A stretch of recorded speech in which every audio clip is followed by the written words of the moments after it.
It is a magical thing. And so what you can see is in the chat, we've got some people in the chat who are trying to prove that they have got the ability to predict what the Wheel of Fate is going to reveal. So Big B from AZ, you can see here, is saying 13. We've got 8 here from Jim U. We got Gold Darren, thinks it's going to be 17.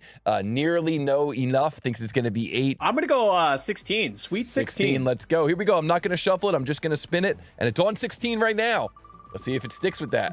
Here we go. Here we go. The Wheel of Fate is spinning. The Wheel of Fate is speaking. And the Wheel of Fate has come up with... Woo! A good one to get us started here. Wow. All right, guys. Well, listen, drawing number 15 is a very good one to get us started. And guys, we couldn't have these tournaments without our amazing sponsors. And I want to start out by just giving a quick shout out to our sponsor, Xometry.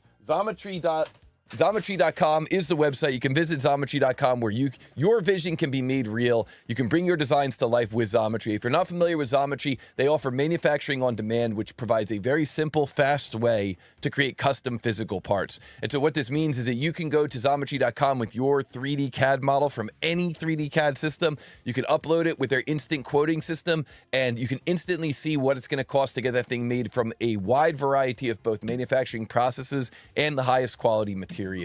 And what's really cool is that right now, if you guys are watching this video, thanks to our friends over at Xometry, you can actually save some money. There's a Too Tall Toby deal. You can get 20% off your first order with the coupon code Toby20CAD, and that's up to a $200 maximum discount, valid through the end of February. We've got all the information about that down below in the description of this live stream, so check it out, and you can save some money there on your first order. I see in the chat, Aaron C is here in the chat, says, I got some Xometry parts sitting on my desk right now. Great company. Yes, indeed. Yes, indeed. So, guys, good luck to both of our runners. I got a feeling this is going to be a really good match. I think we've got a really fun part to get things started. Let's go. On the left, we're going to have Mehtab from Bangladesh. He's using SolidWorks. He's a one-time tournament winner. He won the Summer Open last year. And on the right, we're going to have Atse from North Macedonia running SolidWorks. He was a runner-up in the World Championship at 3D CAD speed modeling last year. These guys are both epic warriors in the world of 3D CAD speed modeling. But at the end of the day, it's really going to be up to the Wheel of Fate to see what kind of challenge they get. This CAD vs. CAD battle begins in 3, 2, 1. Go! What is the mass of this part in XXX grams? And this part has a tolerance of plus or minus 1 gram. And you can see here that this part is called Ice Cube Tray. And although this part may look simple, there's definitely a couple of gotchas in this part. Guys, good luck. Good luck to our runners. This is definitely a tricky model here. You can see that the base has a wall thickness of 8 millimeters. Everything else has a wall thickness of 4 millimeters. There's some draft. There's some faces that need to match up with that draft. Let's flip over and see how these guys are starting this thing. They both grabbed a screen capture of the 2D print. They both moved that over to their second screen. Now they're working from that screen capture, and they're trying to come up with the mass of this model. What is the mass of this model in XXX grams? This thing is made out of ABS, and it is an ice cube tray. And both of them starting kind of with an interesting approach here. They're both starting looking in on the end of the part, kind of creating this rounded shape off of the end of the part. Okay, I like it. I like it. Looks like Atse is adding in some fillets where Mehtab has drawn first blood, meaning he's the first one who came up with a solid model.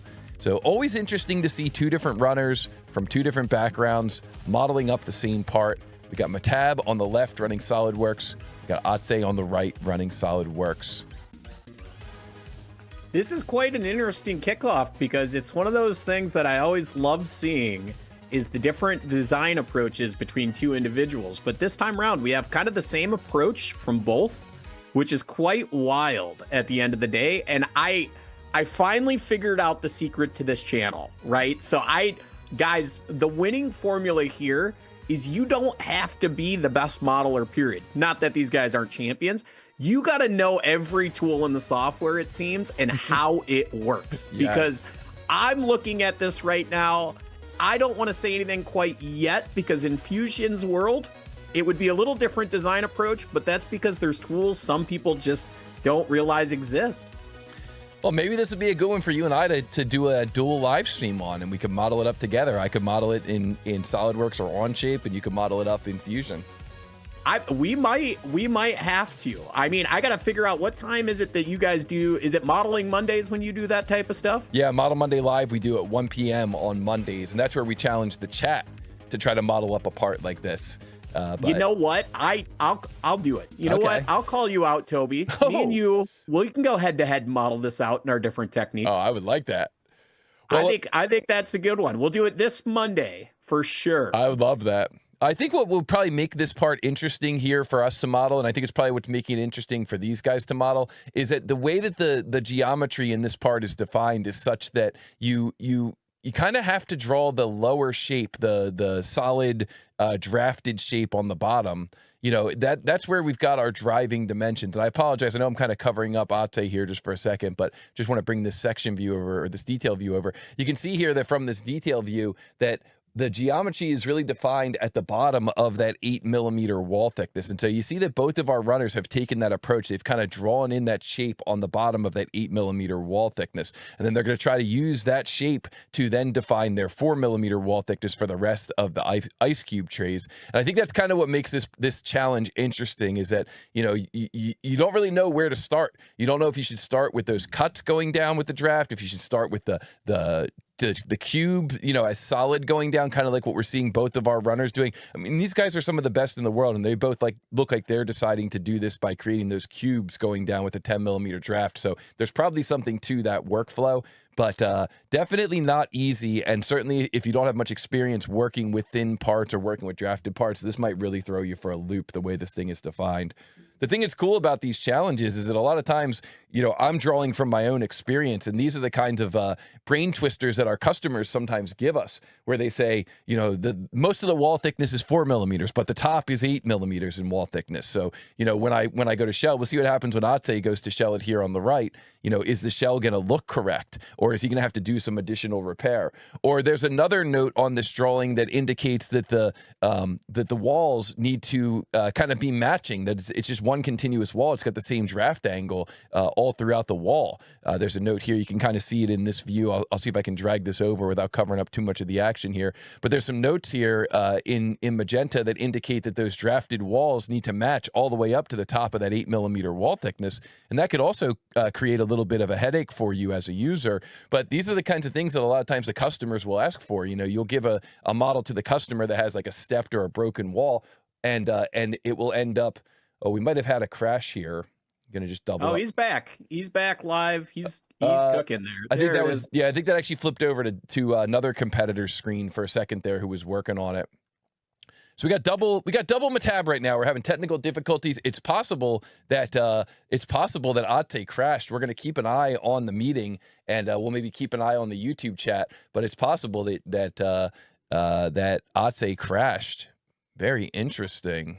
Yeah, I get you 100%. It's definitely one of those things that, do you break it down into individual pieces? Do you try to do it all in one shot? Are you using the shell command? There's so many things. Again, you just got to know what your software is capable of. Is it going to work? Is it not? Yeah, knowing every little feature, like you said, is really, really going to be key here. And interesting, we see Ate now is back. That is now properly Ate's screen on the right. It looked like maybe we lost connection with him just for a few moments, but he is back now. And it looks like he's actually going through and editing his original sketch. He maybe saw something in the original sketch that he didn't like. So that's kind of interesting too. And we'll see if that pays off for him. You know, it is definitely one of those things that, I'm not going to say it in a bad way, but when we host our CAD for CAM classes, as we call it, is the design difference between engineer type mindsets and machinist mindsets is pretty shocking. Because, and I think 3D printing has added in a third variable. And the reason is because when I tend to model stuff, I think in the world of subtraction. Right. Where 3D printing is adding manufacturing. And then lastly, as I like to say, engineering is the art form of square corners. And we all know how square internal corners are going to work out for anybody in the machining world. They are not going to be happy if you send them those. But you're right. Something about customer specs is you could come out and say, hey, this part's got to have 2 degrees of draft because it's plastic injection molding, and there's no ifs, ands, or buts about it. And then they're going to come back and say, oh, no, that has to be straight walls. And it's not manufacturable. Oh, I got to change my design. Well, it's really interesting to see these guys, and I saw Ate there just brought up his mass property, so we may end up seeing an answer here coming in. We're going to keep an eye on it. We're going to see what he comes up with, but he's it looks like maybe he's now looking back at the print and maybe looking for anything else that he's missed. That's always what's kind of nerve-wracking, is when you create a model like this, if you're worried that maybe you missed something or forgot about something, it's definitely something that makes you want to kind of go back and look again. I got Warrior in chat calling me out, talking about his square corners, but last time I checked, the wire's round, buddy. Wow. There's always a corner. Yeah. There's always. He's doing. It's also fun to teach people that their entire life is made of rectangles. Yeah, he's busting out EDM here as a workaround. Yo, let's go.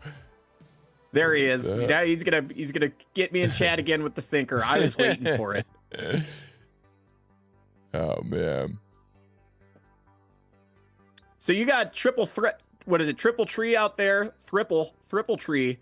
So you can use any software you want for this competition, man. It doesn't have to be SolidWorks. It just so happens that it's two competitors SolidWorks only right now. And we see here Ate on the right running into an issue here with this face, and oh, interesting. He decided to use a direct editing tool there and move face. See, this is one of the gotchas with this model, is that upper region is 8 millimeters, but the pockets are meant to be drafted and need to match that face. So look at what Ate's doing here on the right. This is really interesting, using direct editing and then using up to a surface with the direct editing condition there to get those 4 walls to match up, because they're supposed to match up with the draft of the pockets. And that's very much the type of thing you'll run into with customers. Well, you'll give them the final result and those faces will be broken. And the customer will say, well, this needs to all be the same. It needs to be smooth. We're trying to get the ice cubes out of the tray. It needs to be smooth here. And so really interesting to see. And now we see Ate using some measuring tools to see if maybe he's coming up with the correct information, if he missed anything else. It's kind of like an old pro move from being in the tournament so many times, but you got to be careful. And Ate coming in with an answer in the chat, and his answer is 420 grams. And guys, the correct answer is 420 grams. So congratulations to Ate, taking it down. He says, my first answer is 420 grams, and that is correct. And congratulations to Ate. Guys, put a GG in the chat. Well done, well done. Not an easy model at all, and very nice modeling there, and definitely cool to see some of those gotcha areas of that model. I especially liked seeing those areas where the model was intended to, you can see the magenta notes in kind of the upper right area of the drawing. The face needs to match the deeper pockets. You've got that 8 millimeter thick section on each end of the tray, but then the draft from those faces needs to exactly match the draft from those pockets. Well, how do you do that? That is not easy to do, and that's something that you really need a lot of experience. These guys both knew that they needed to start out by extruding those solid cubes down in the bottom of the model, but man, getting that draft to match up is not easy. It was really exciting to see Ate do it with a face match tool, a direct editing face match tool, insert face move and up to surface. Very nice.